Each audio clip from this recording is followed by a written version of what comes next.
right, good morning. Welcome to this special anniversary edition of the Melting Point right here on your always memorable station, Memories 96.5 FM, where conversations melt boundaries and ignite fresh perspectives. Now, today, the 29th of May, 2025 marks 2 years since the current administration at both the federal and state levels took office. From Aso Rock to you, Nigerians are watching, Nigerians are listening and living the outcomes of the promises made in 2023.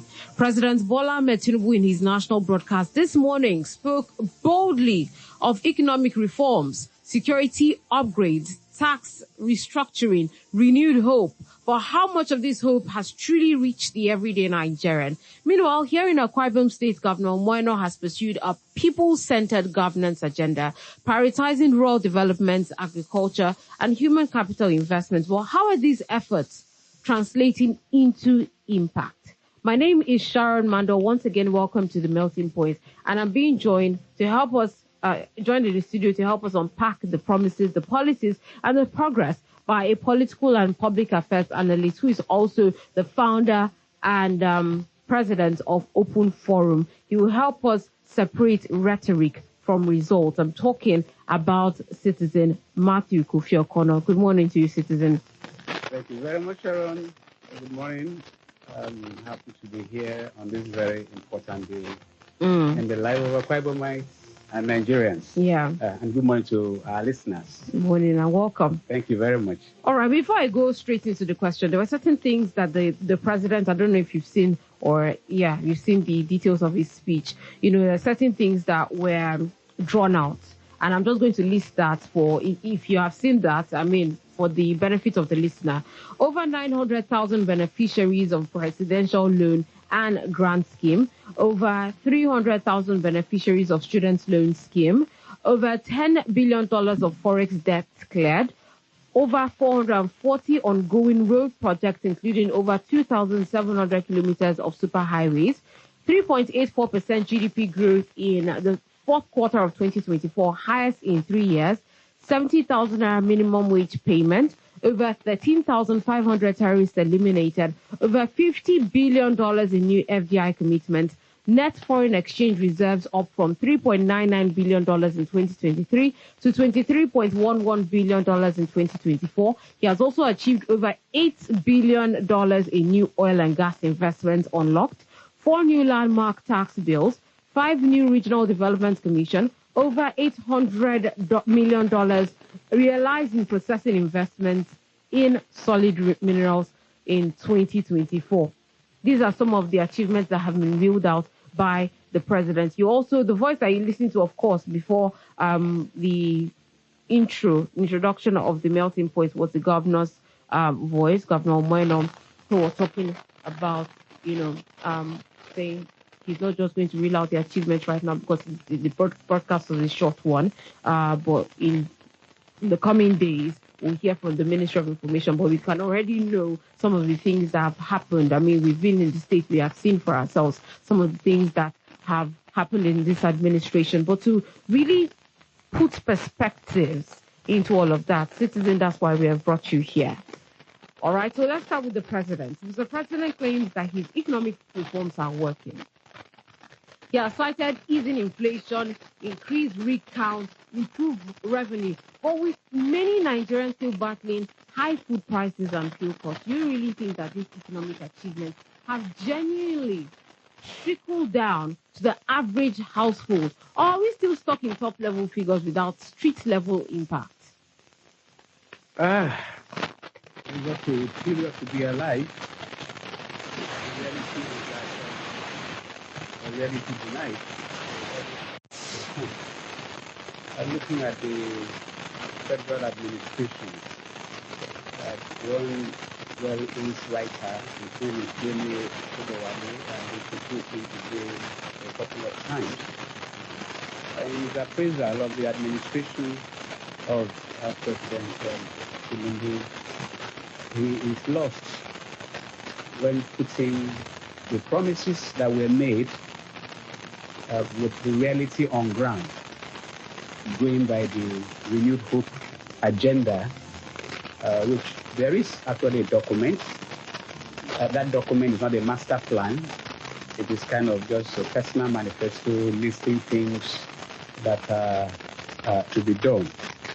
And one of the things that the man said is that Tinubu came into office with a reputation for innovation and progress as a former governor of Lagos State. But as he finishes his half tenure in office, the acclaimed achievements in the past have become a distant memory. Right now, all the indices seem to be pointing to work in progress at best, or outright failure at worst. These are the reasons for serious concerns.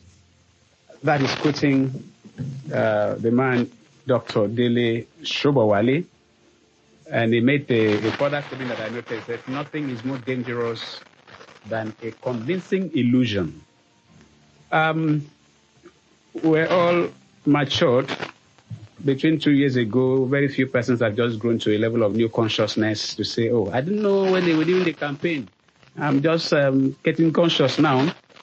Barring some persons who are not even interested in what goes on in government or politics, we can excuse them because we have them. But for people that have been conscious, following up issues and trying to make contributions, and also knowing some persons beforehand, because one of the most dangerous things that can happen to anybody is to want to deal with holistically with somebody that he does not have any background information about. If you don't know somebody, you'll be shocked that you could be working for a ritualist, or you could be working for an armed robber, or you could be working for a saint without knowing. So what do we take? What do we do when it has to do with the presidency? Bola Tinubu, Asiwaju of the universe, as we would call him, the Jagaban of Africa,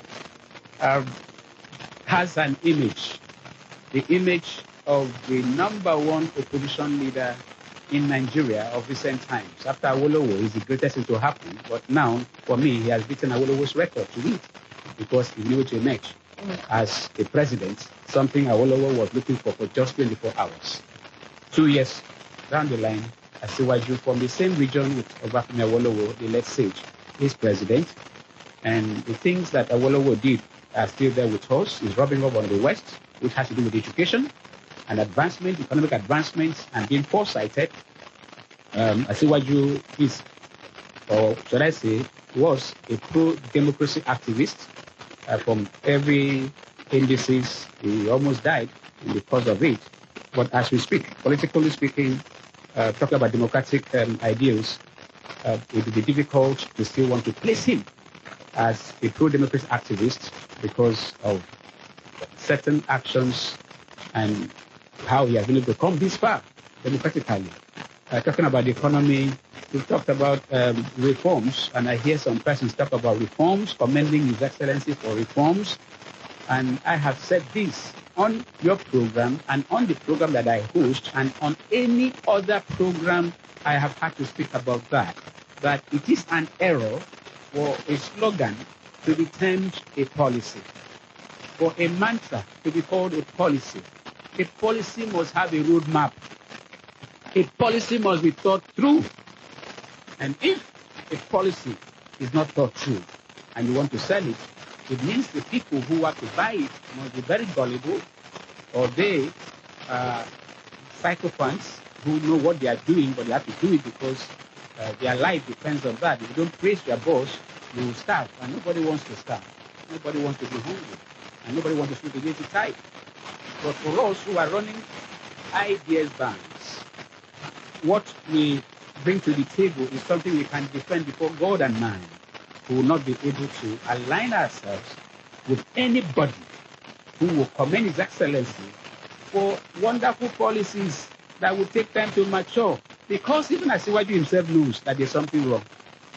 So if you are praising Asiwaju, you don't know Asiwaju. He knows you better than you think you even know yourself. There was an error that was committed, great error, on the first day of swearing in. Not even one, double jeopardy. The subsidy is gone. floating of the current naira. And that's what has brought us to where we are. And how he has managed to be able to make monies available to governors beyond what some of them can even spend. I should worry them. Why?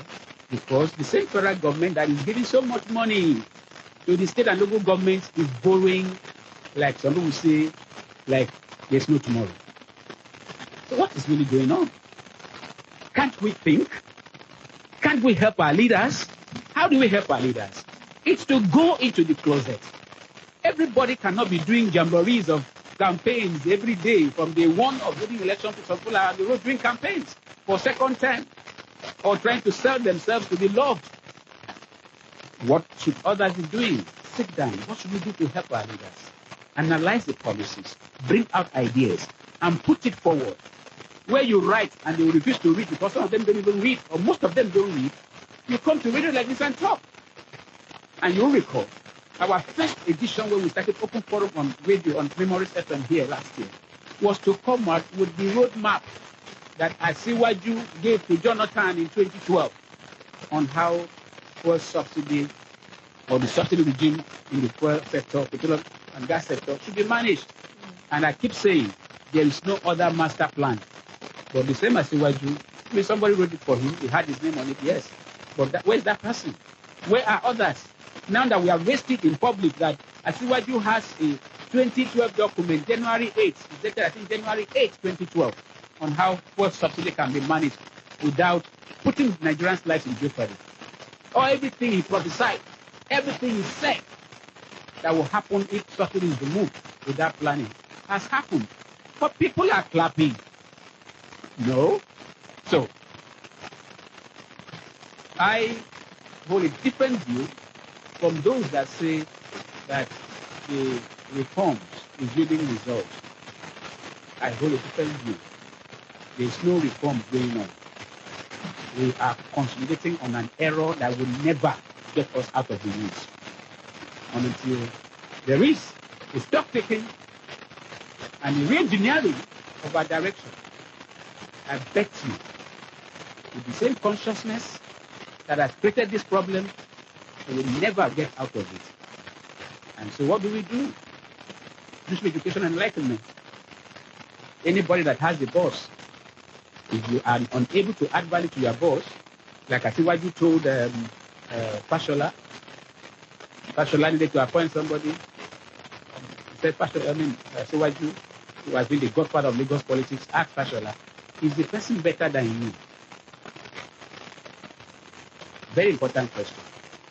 A leader who's appointing advisors or aides, you should know that in that area, that aide is better than him or at least close to be able to work with him. Otherwise, he will not bring anything to the table. It's just to be clapping. It's just to be clapping and following because Napoleon is always right. That is where we are, that the fear of Asiwaju has made certain persons, some of them I used to hold them in high esteem. But I tell you, they are a big disappointment because it's either they lack the knowledge or they are clearly psychopaths, and out of fear of clapping for somebody that they are turning to, even more than Buhari was sitting at the gate. The man was failing. The man was admitting his failures. But people were clapping, hailing him as the best thing to happen. Until Asiwaju emerged and told the whole world that Buhari knows the opposition knew nothing. They don't know how to do, they don't know how to think. And said it here in the fight during campaign. He said it everywhere. He was coming to bring the change. Because even the opposition that has spoken that loud, we're not speaking that loud. We're busy trying to do their selfish politicking and depriving a region that's supposed to also have a shot to retain the presidency in their area. And they paid for it. So Asiwaju had to play the game of being the leader of the opposition party, the ruling party, and the leading opposition figure, and he has emerged. But here we are. What is happening cannot be said to be economic reforms. Right. There is no reform. We are in a crisis which we must own up and then point the way forward. Thank you very much, Citizen. Before you move forward and come back home, in the president's speech, he talked about ending the era of wasteful tax bills and empowering small businesses through tax reform. Yes, many SMEs still complain of cycling multiple levies from both federal and local authorities. How would you assess the sincerity or even the coordination of this so-called tax justice and taxes, especially for struggling entrepreneurs? One of the policy reforms which I will tick right, that yes, it has gone through critical thinking at least to a reasonable level, is the tax reform bill. And if, for those that know Asiwaju, in Lagos State, he is celebrated as having been able to lay the framework for Lagos State to make so much money. As we speak, Lagos State makes in the region of 800 to maybe 1 trillion or more annually as IGR, from what used to be maybe about 200, 60, 100 and something to 200 billion. And that is because he himself is directly involved, from what we've heard, and then being involved, the beneficiary, but society benefits more. Like others will say, you walk the shop. He is pro-tax. But this other reform that has been brought has been scrutinized, particularly the North, raised issues. And that made that tax reform bills, I think 4 packets of different areas, we really looked into. It may not be the best, because there are some areas that we people from the South had also said, no, this cannot happen. There will have been some adjustments in the percentages that will be going to states and local governments, particularly where VAT are being generated from. Be that as it may, when it is practiced, some of the gray areas, or those areas that some persons are applauding that everything is all good, they will start feeling the pinch. But generally speaking, I want to commend Mr. President that at least it's been thorough. Meanwhile, the tax reform is not supposed to be the greatest thing that has impact on the economy. The one that has the greatest impact on the economy happens to be the oil sector and the exchange rate. And there was a terrible accident there, which some persons are still living in denial, and as long as they do that, they will keep on counting against them. But for the tax, as the practice takes off fully, people will know. The poor people who are said to have been safeguarded from payment of tax because they will earn between this and that, will get to know. Because even those ones that are rich, who are going to pay more, they are going to put those expenses on the cost of goods and selling their good produce for the poor to consume without paying much. So it's also the way that government need to get more money, because you can never trust a typical politician to give you the kind of relief that will make him to lack funds. Particularly when you know that the advisors to Nigerian government have been international monetary and the World Bank. And what they have on most is removal of subsidy, the increase of taxes, and getting more people into the tax net. And if you recall what Asiwaju said in one of his public outings, he said that he is going to widen the tax net, bring in more people to pay tax. It includes for Ebola, Tinubu, bringing in, slow down the economy, take away the people for taking power. And that is it. He's saying now, it wasn't his speech. The people for taking power have been taking away. The tax net, he said, was going to widen. But from what we are hearing, reading we can read now and not the time, it doesn't seem as if the tax net is widened. But going forward, he will get to you. Asiwaju does not lie. He's a very honest man. He will tell you what he's going to do. It's like Donald Trump. If you like, go and interpret it any other way, you will feel it, you see it. So, I give it to him so far, so good. After all, I'm not complaining about the tax reform bill because it has gone to a level of scrutiny. But my target is that the South, the people of the South, are too silent on national issues. Thank God for Northerners. Thank God for the Alim Dumates, for Obasanis, and others like them, who, despite that Alim Dumates, still a very key member of the ruling party.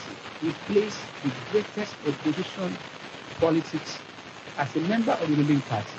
And that's an indictment on those who should be giving alternative views on issues.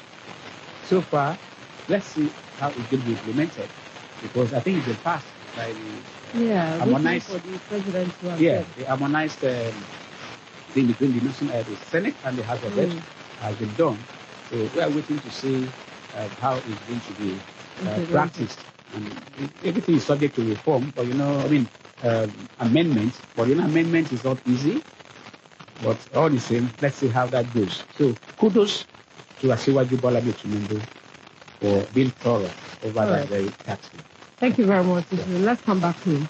So Governor Omoeno's Arise agenda has strongly emphasized rural development, especially through the One Project for Local Government strategy. Now, 2 years in, can we confidently say that rural dwellers in Akwa Ibom State are feeling the dividends of democracy, or are we still mostly seeing ribbon-cutting ceremonies without long-term transformation?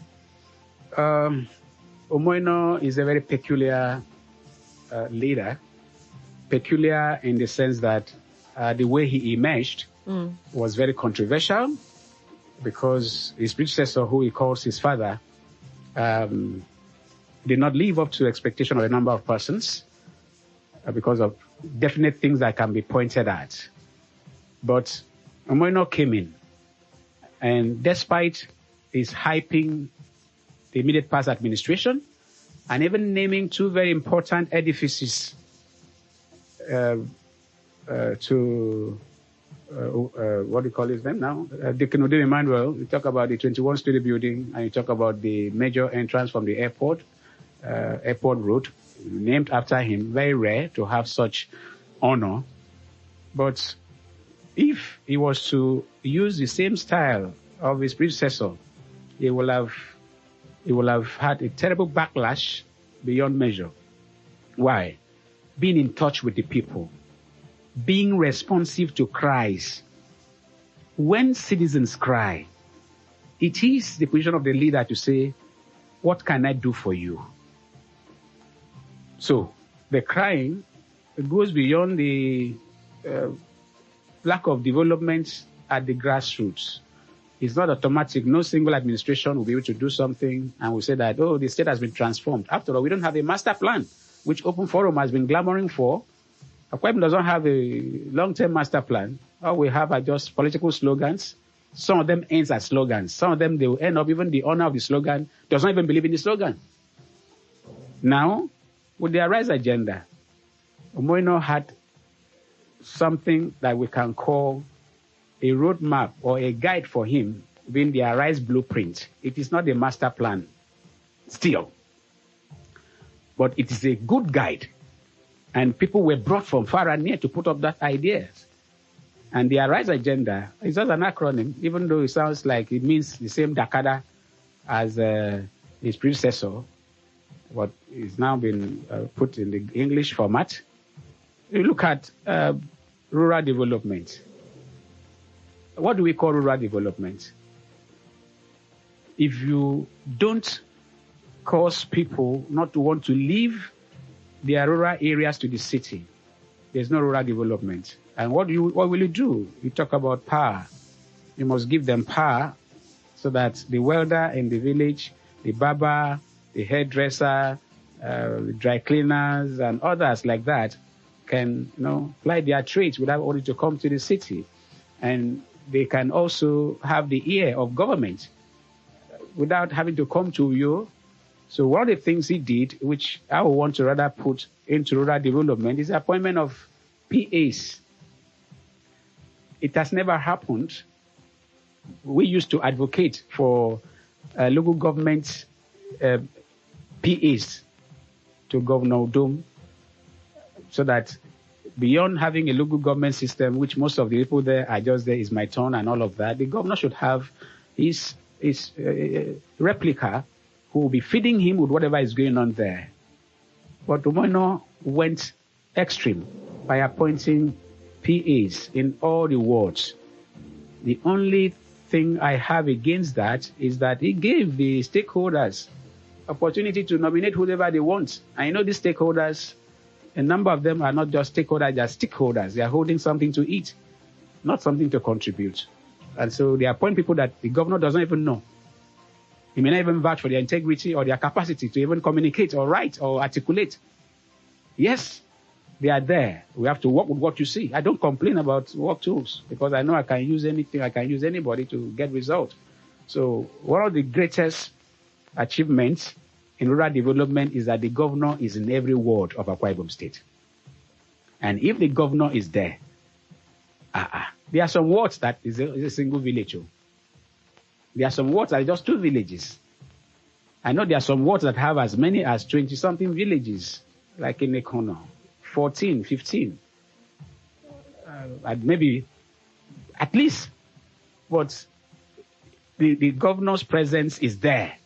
So village heads, youth leaders, community leaders can just within 3 hours, 1 hour, get to where the governor's SA is and put across their needs. Then you now talk about stakeholders nominating projects to be cited by local government, which is still part of rural development. The challenge is that these same stakeholders who have been there, some of them since the advent of democracy, they don't have any value to add. It's just about them.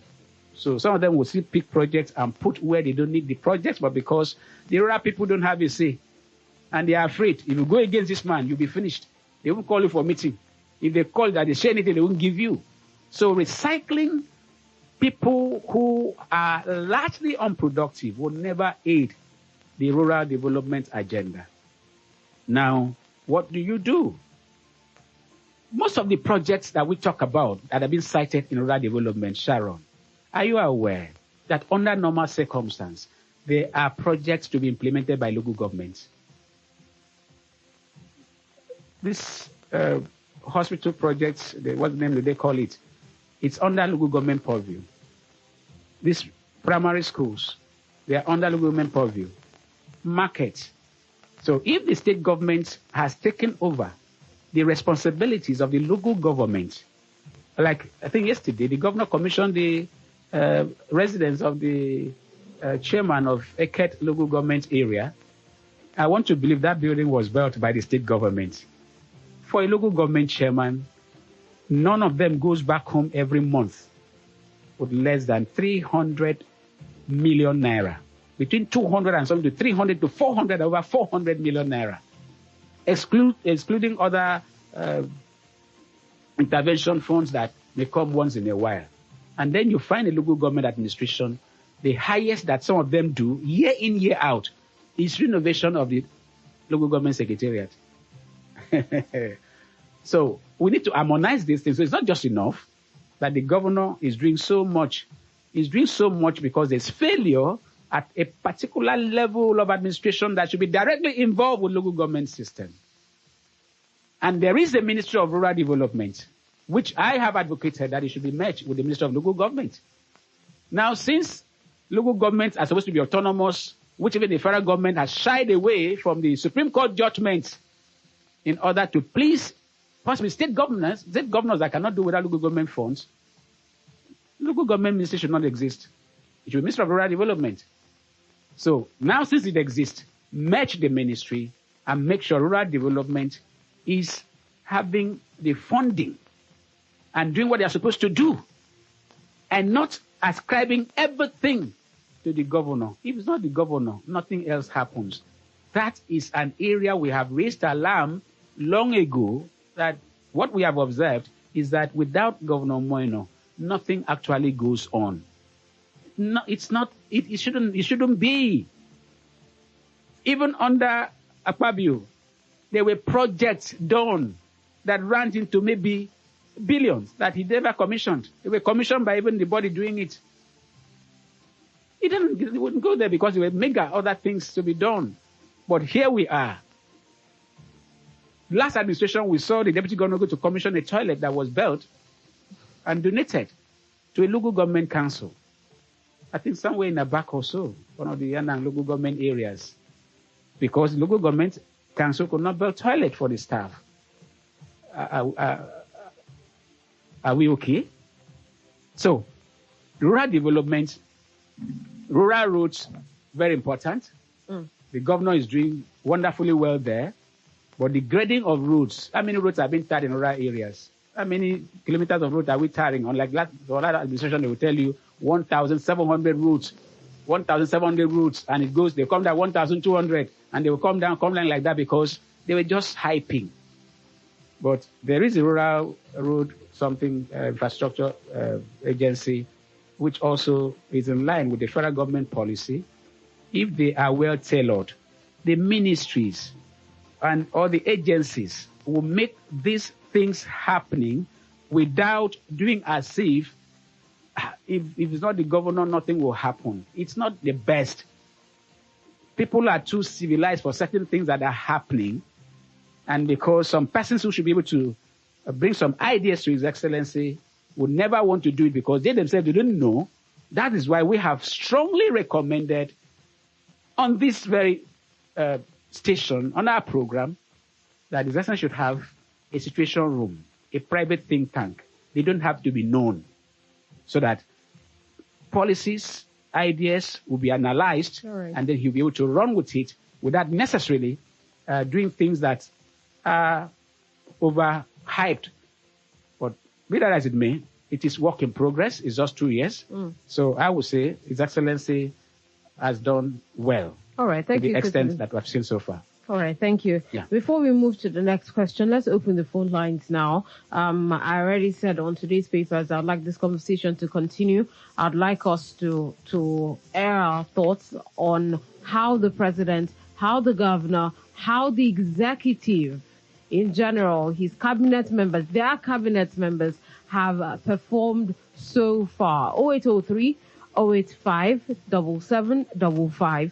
0803 085 7755 or 0809 066 6909. 0809 066 6909. Our WhatsApp number is 0809 066 6909. 0809 066 6909. Hello, good morning. Oh, lost that call. All right, we're still on. Good morning, we can hear you. Okay, we have another one. Hello, good morning. Good morning, Sharon Mando. Good morning, welcome. Good morning, MKO. Good morning, my brother. Happy Democracy Day. It has been that's in June. Even though the APC government has shifted to good government. Yeah, but we don't know your name and where you're calling us from. Okay, Sharon, I'm just calling from. All right, talk to us. I want to, first of all, need to be for him. We can't hear you. I'm so sorry. You'd have to call us back. We can't hear you. Okay. So, please call us back. I think it was your network that was the issue. All right. So, keep the calls coming in. 0803 085 7755 or 0803 085 7755 or 0809 066 6909. 0809 066 6909. Remember that number also serves as our WhatsApp number. So you could call in or text the number on WhatsApp and then we will respond. We'll read out your message. Hello, good morning. Good morning, welcome. My name is Jason. I'm calling from Redfern. All right. Talk to us, listen. First and foremost, I want to commend our governor for what he has done. Although I did not vote him, I did not support him. But being as a party agent, I was a party agent. I didn't vote him because of the reason. Despite the fact that the House of Assembly member then in our local government, Right Honorable Asuko Chibon, was pleading with all of us to support. But I didn't see any reason within me to vote. That was the reason. As a party agent, I voted the vote. I like saying the truth because of his predecessor. Then, after that, because I was telling people that this person will not be good to us, but today, I can really see a lot of evidence to prove that this is best to us. So, and he has done what I couldn't believe. Even some of my friends, they have been telling me, you said that this man will not do this man will not do this. But today, I can see that that man has gone through all the rural area. At least he has touched the life of the people around the area. Last time he went to my local government to commission a hospital, and I was so impressed because ever since I was born, I think the last time I experienced a state government project was when I built a compassionate home in Urefonruko, and that was the only state project I witnessed so far in Urefonruko. But ever since then, I've not seen any. But in this present administration, the road that leads from my local government secretariat to one of the villages has been started, and a lot of things has been done. So I'm very, very impressed, and I want to say that wherever this man moves to, and I believe me and whosoever that follow me, like my family, we are ready to support him. On you. Thank you for having me. All right, thank you, sir. Okay. Yeah, his household. All right. Keep the calls coming in. We're talking about the second anniversary of the president and the governor. Hello, good morning. Hello. Yes, good morning. Yeah, this is Joseph calling. Are you hearing me now? Yes, we can hear you loud and clear. Okay, I wanted to say that for 2 years of my governor, if to be giving him a score, I would have 2 years, I would have given him 65% of his performance because he had done more than what we even expecting. And I can now recall when Emmanuel brought him, he said that he would do more than him. And Akwa Ibom people can attest to that without being biased. Talk about the unity of the state, irrespective of the political party. He has brought everybody together in oneness. This is a beautiful thing that is happening in Akwa Ibom state. But my worry is that it is now shifting care to somewhere else, which I was not a fan of that party, because that party at the center is getting us where we are today. So as the shifting gear to that, I pray that they will still give him that support. They should allow him to do his goodwill for Akwa Ibom people, because I am scared because it's going to be a large accommodations to accommodate where he will be living and the new state that is going. So I pray that they will allow him to do what he's been doing for Akwa Ibom people. Then coming at the center, we talked about the President Tinubu. His policy is what we cannot endure. I can't see that I have any score that I can give to the administration of Asiwaju Ahmed Tinubu.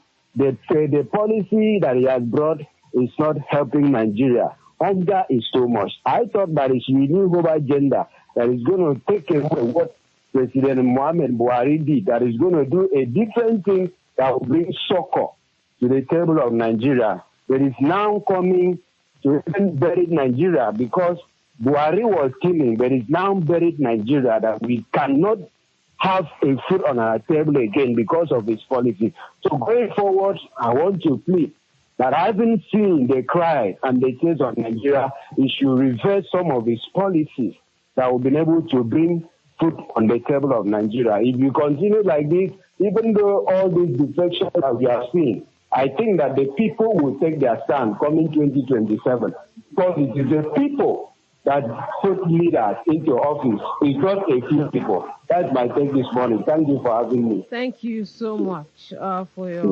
your response, for your contribution. All right, keep the calls coming in. It is 11:15. We have just a few minutes before we sign out. We're going to be connecting with the media party with the governor in a few minutes to hear exactly what the governor is saying during the media party. And that would happen from 11. Once they start, we're going to connect, all right? So back to you, Citizen. Yes. One of the governor's notable efforts is the support for farmers and food sufficiency through agricultural empowerment programs. Yeah. I'm going to throw you the question right after this call. Good morning. Good morning, Sharon. Good morning and welcome. Thank you. My name is calling from New York. I didn't get the name. My name is David calling from New York. Okay, David. All right, talk to us. I want to lend my contribution towards my governor. I'm really the supporter I am proud of him. He has done more than what I was expected and I believe that God is going to bless him.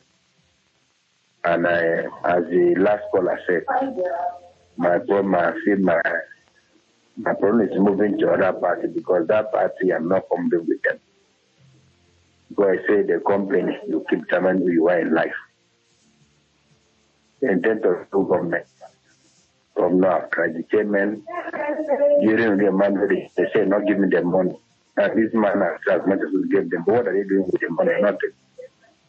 Oh, gave former chairman free hand to handle their money. They left pension. They loot the money, sell house everywhere, and they left this pension pile. The governor is paying us that today. To me, if I have my way, I said I should leave all the money and give government to manage it. Because if you leave money for this state, give local government, I'm telling you, we will see the worst thing that happen in this state. So as my governor, I say let him carry on. We are with him. Thank you. Okay, thank you very much. Citizen, I would like for you to respond to that. But then again, let me throw my question at once so you can just respond to everything at once.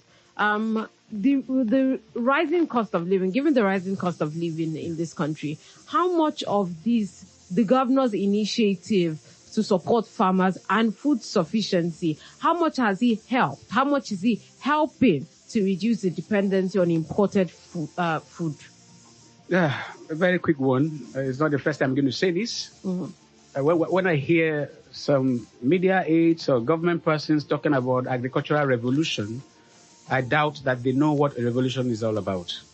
There is no agricultural revolution. Yeah, the governor has in the Arise Agenda A for agriculture. Yeah. It doesn't mean that is the greatest area, because when you look at how much the government has put into agriculture compared to what it has put into road infrastructure, it is not even 10%. But what should we do? What has he done in terms of agriculture? Yes, he has encouraged farmers, giving them inputs, giving loans, giving grants. And then there's a model farm, which I am against the issue of model farm. We should outgrow the issue of pilot team, model farms. And like I said, I want to say it again, whoever gave the idea that a concrete wall should be built to protect a farm, I don't know whether it's happening in the world. I'm sure that wall alone will be more costly and expensive than whatever may be the yield of that farm over the years. It was an error. So, what is my position on agriculture? There should be a master plan. We cannot be in every aspect, want to go and plan this, plan that. We have areas of comparative advantage.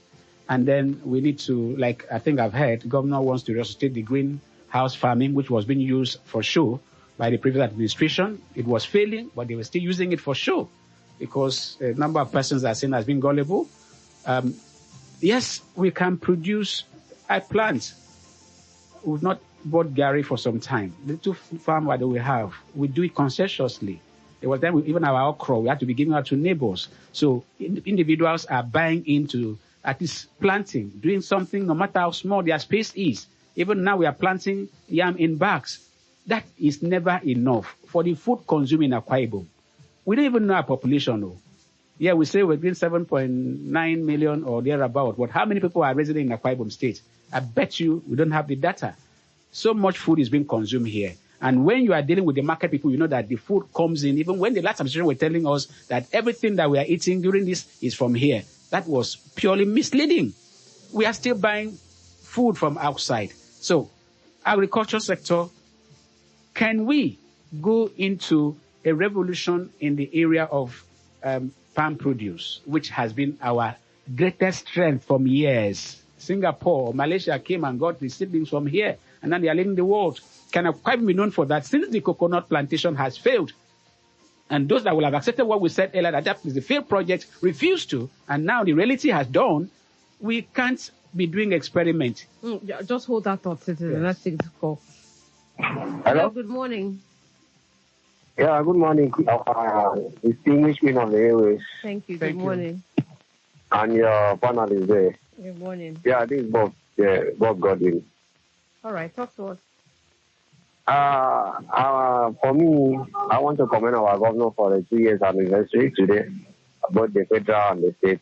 What stood out from me from the 2 years administration, especially in the state, is the pattern or the level of politics that our governor is playing, bringing everybody together, irrespective of political parties. The way he plays politics is different from what we've seen from many years ago. So I must commend him for that, because for the purpose of development, he's able to, go extra mile to make sure that we have development in the state, irrespective of what people say, and he's taking the good step. And for that, I must commend him for the level of his pattern of his own leadership. And for the state, I mean to say, the Bola Tinubu is one man that I respected so much, because he has the bold admit to take the state. If it was any other politician that took that office, it was something that I would have not taken. And this Nigeria needs to be taken both states. So I must commend him for his both qualities and all of that. So I say, looking forward to see a lot of impact to come. Thank you, Queen of the Area. Thank you, Bob. Bold steps, bold policies. Okay. Yeah. So, like I was saying, on agriculture, things should be streamlined. What are the areas of our strength? The blue economy, aquaculture, are we maximizing it? I think the governor is doing some things in that area, but it's an area you don't need a long-term plan to get the result. We can be seen as a state where you can get fish anyhow, nyafu as in a local parlance. It's an area we should be able to have palm oil, and then we should be able to have a refining facility that will make Akwa Ibom State the destination for anybody that has any business to do with palm produce. And that is an area where the government can have comparative advantage.